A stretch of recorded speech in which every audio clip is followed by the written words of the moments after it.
अब आज हम पढ़ेंगे दृढ़ पिंड क्या होते हैं। दृढ़ पिंड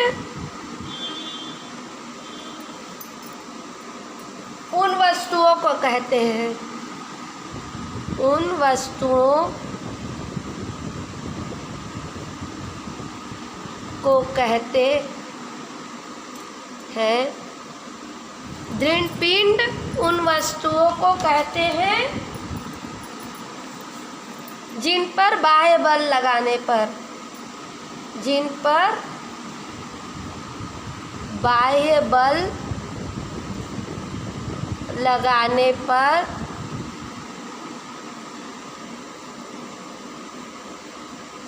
उनके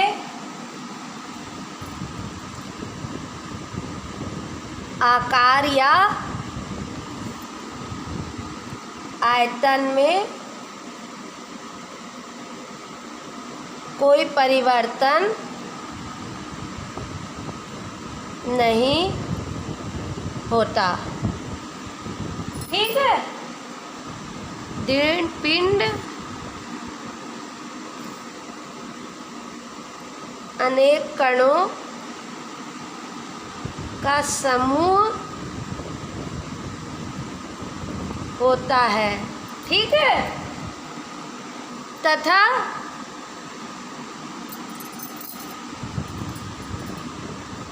बल लगाने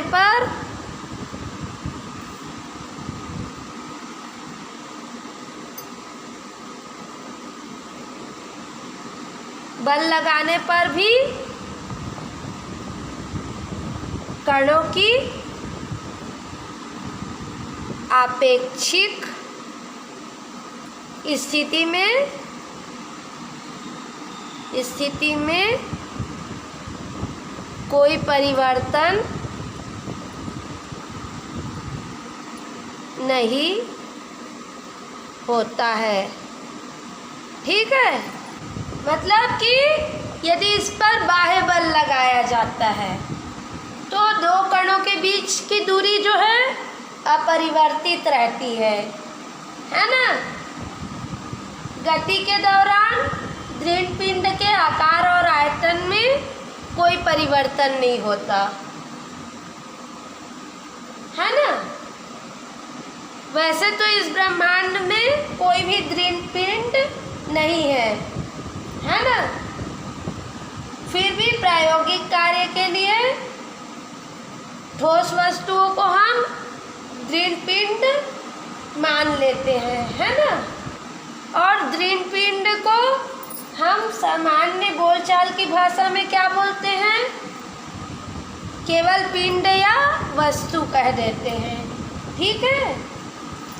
अब दृढ़ पिंड का द्रव्यमान केंद्र उसकी आकृति और पूरे आयतन में उसके द्रव्यमान केंद्र के वितरण पर निर्भर करता है ना। दृढ़ पिंड का द्रव्यमान केंद्र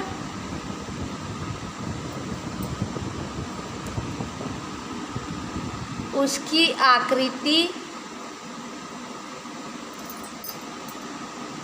और पूरे आयतन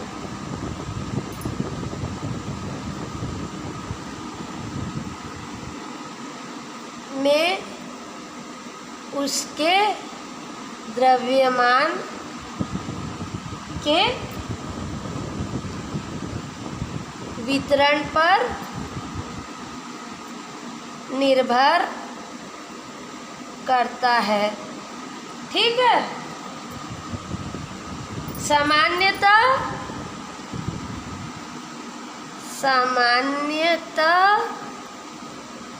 द्रव्यमान केंद्र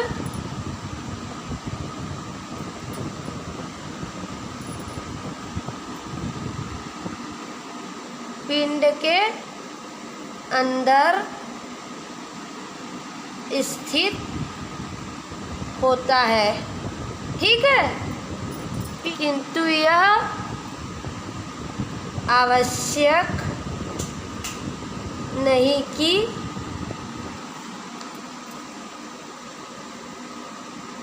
द्रव्यमान केंद्र पिंड के अंदर ही स्थित हो। ठीक है।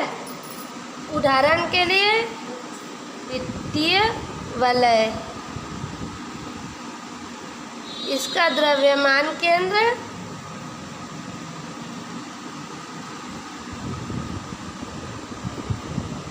वलय के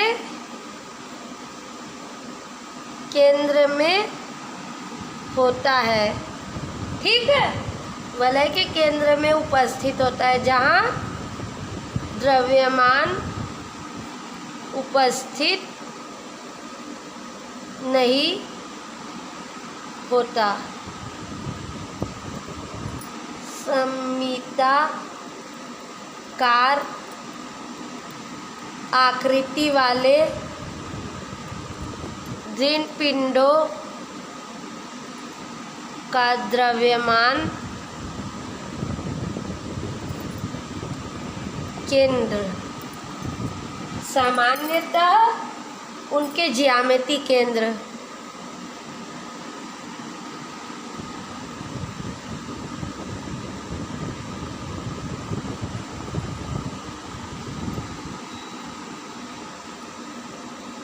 में स्थित होता है। ठीक है। दृढ़ पिंड के लिए द्रव्यमान केंद्र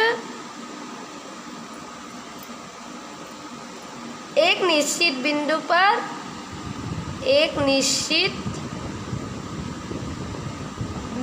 पर होता है। कुछ पिंडों के द्रव्यमान केंद्र। फर्स्ट है एक समान छड़। मान लो कि ये कोई छड़ है। ठीक है। तो इसका द्रव्यमान क्या होगा? केंद्र इसके मध्य में होगा। ये जो क्या होगा, ये होगा हमारा द्रव्यमान केंद्र। एक समान छड़ का है ना। वृत्तीय वलय। ठीक है।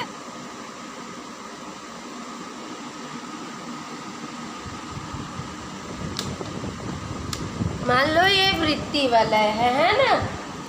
इसका द्रव्यमान क्या केंद्र कहाँ होगा? यहाँ बीच में केंद्र पे है ना द्रव्यमान केंद्र। ठीक।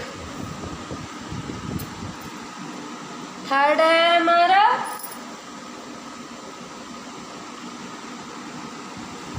वृत्तीय चकती। ठीक।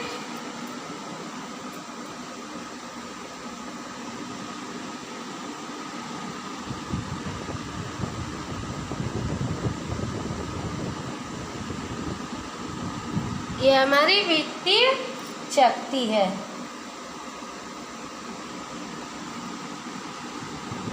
तो वृत्तीय चकती का भी द्रव्यमान केंद्र सेंटर में होगा, है ना। केंद्र। ठीक। फोर्थ है हमारा आयताकार, समांतरकार, चतुर्भुज के आकार का या वर्गाकार पतला चादर हो तो क्या होगा? विकर्णों के कटान बिंदु पर होगा। द्रव्यमान केंद्र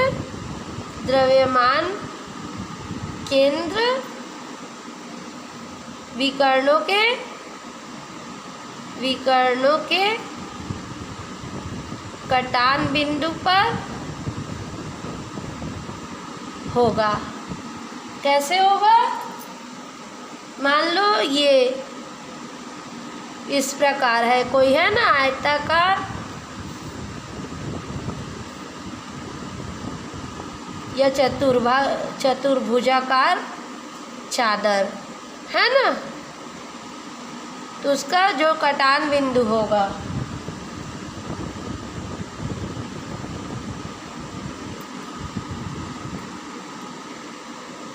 ये जो कटान बिंदु हमको प्राप्त होगा, यहाँ द्रव्यमान केंद्र होगा। ठीक, यहाँ द्रव्यमान केंद्र होगा जो कटान बिंदु होगा, है ना, विकर्ण का। पांचवा,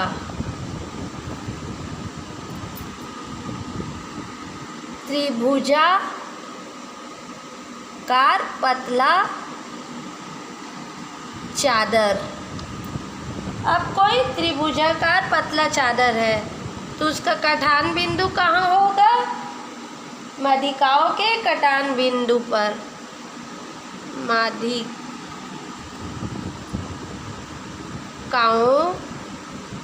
के कटान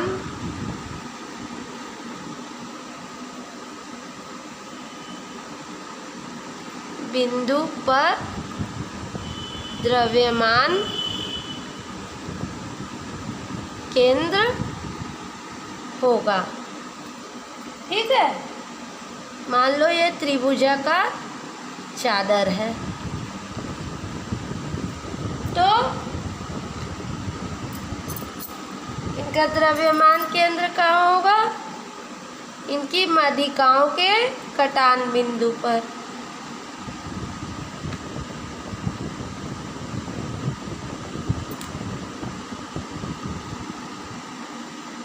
इनके कटान बिंदु पर, माध्यिकाओं के कटान बिंदु पर होगा द्रव्यमान केंद्र, है ना।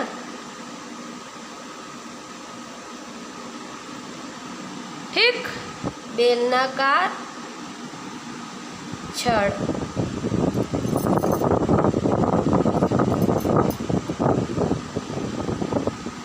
बेलनाकार छड़ के अक्ष के मध्य बिंदु पर। बेलनाकार छड़ के अक्ष के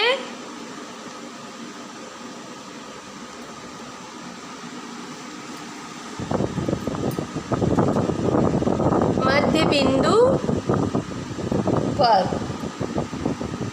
द्रव्यमान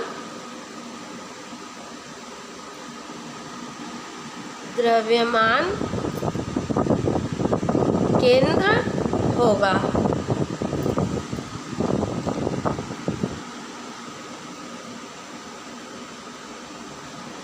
अब ये क्या है?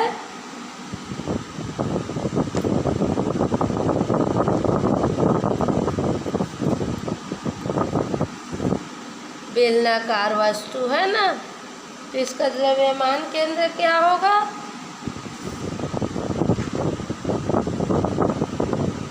ये अक्ष के मध्य बिंदु पर।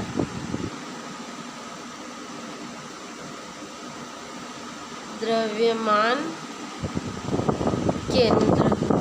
ठीक, सातवां, गोला। दो गोले के केंद्र पर द्रव्यमान केंद्र होगा।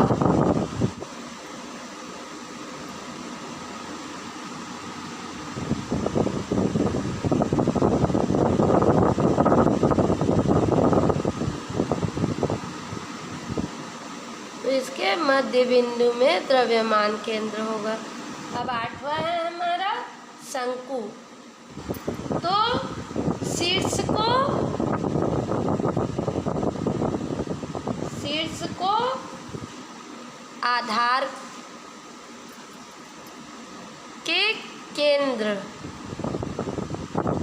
से मिलाने वाली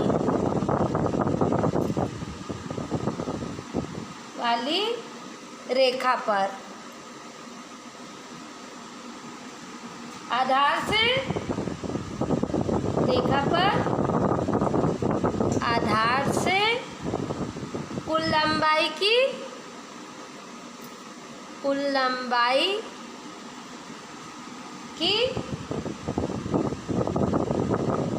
1/4 दूरी पर।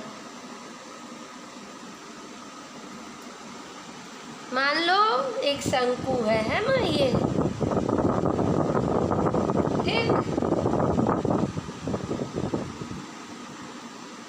ठीक है, ये शंकु है।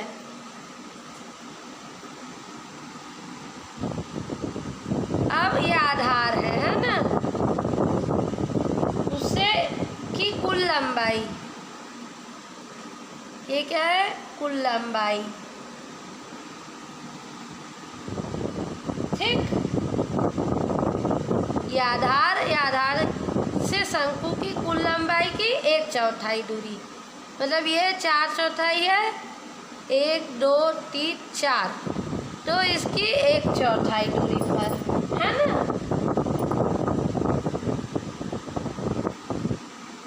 यहाँ पर क्या होगा, 1/4 दूरी पर द्रव्यमान केंद्र, ठीक, शंकु के। अब यदि घनाभ है अपने पास, घनाभ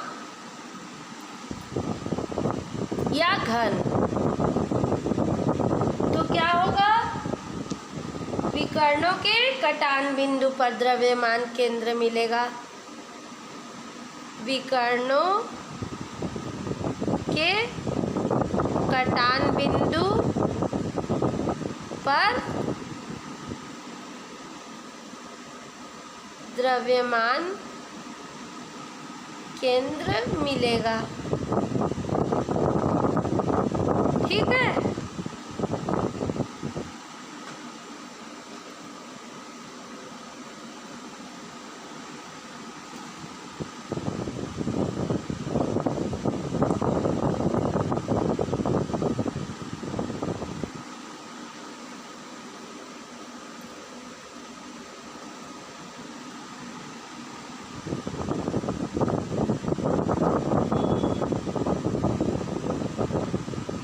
हमारा क्या है, घनाभ। इसका विकर्णों का कटान बिंदु यहाँ से डाले तो यहाँ, इधर से डाले तो इधर, है ना।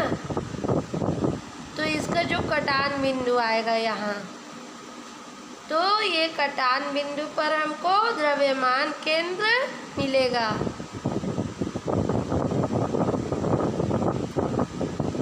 विकर्णों के यहाँ से और यहाँ से सब तरफ से डालेंगे जब विकर्ण, तो जो उसका कटान बिंदु आएगा वहाँ पर हमको द्रव्यमान केंद्र प्राप्त होगा, ठीक है। 10वां, अर्धगोला। अर्धगोला में लंबवत अक्ष पर, लंबवत अक्ष पर 3/8 त्रिज्या की दूरी पर, त्रिज्या की दूरी पर द्रव्यमान केंद्र होता है, ठीक है। यदि ये कोई अर्धवृत्त है, ठीक है, तो इसकी जो त्रिज्या होगी, इसकी जो त्रिज्या होगी लंबवत अक्ष पर, ये वाली लंबवत अक्ष पर 3/8 की दूरी पर, मान लो 3/8 ये है त्रिज्या का, है ना, 3/8वां हिस्सा। तो यहाँ पर इसका द्रव्यमान केंद्र 3/8वें हिस्से पर, त्रिज्या के 8वें हिस्से पर द्रव्यमान केंद्र मिलेगा, केंद्र मिलेगा, ठीक है। 11वां है खोखला, खोखला शंकु।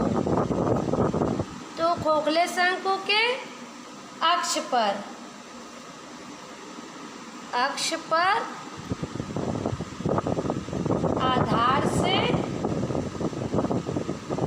h/3 ऊंचाई पर,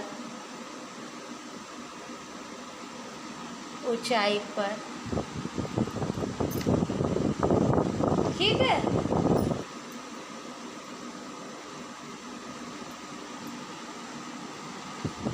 मान लो ये खोखला शंकु, तो जो ये आधार है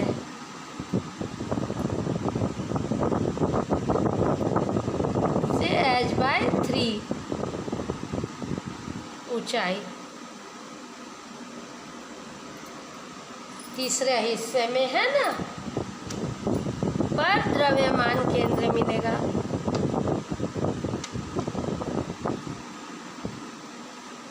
तो ये थे कुछ पिंडों के द्रव्यमान केंद्र के बारे में जानकारी।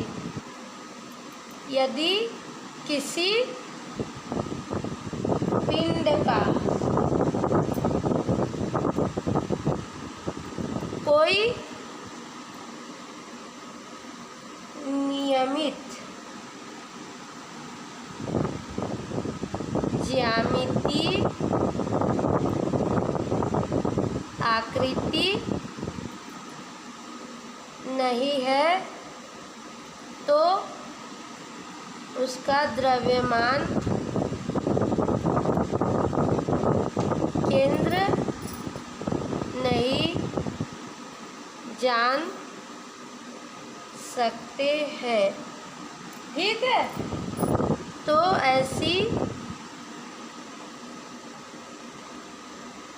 स्थिति में उसका द्रव्यमान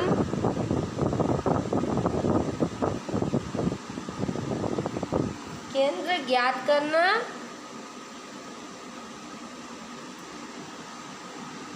कठिन होगा।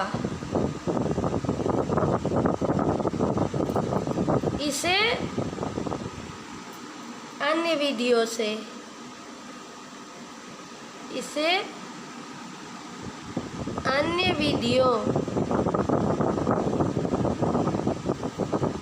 जैसे समाकलन विधि आदि का उपयोग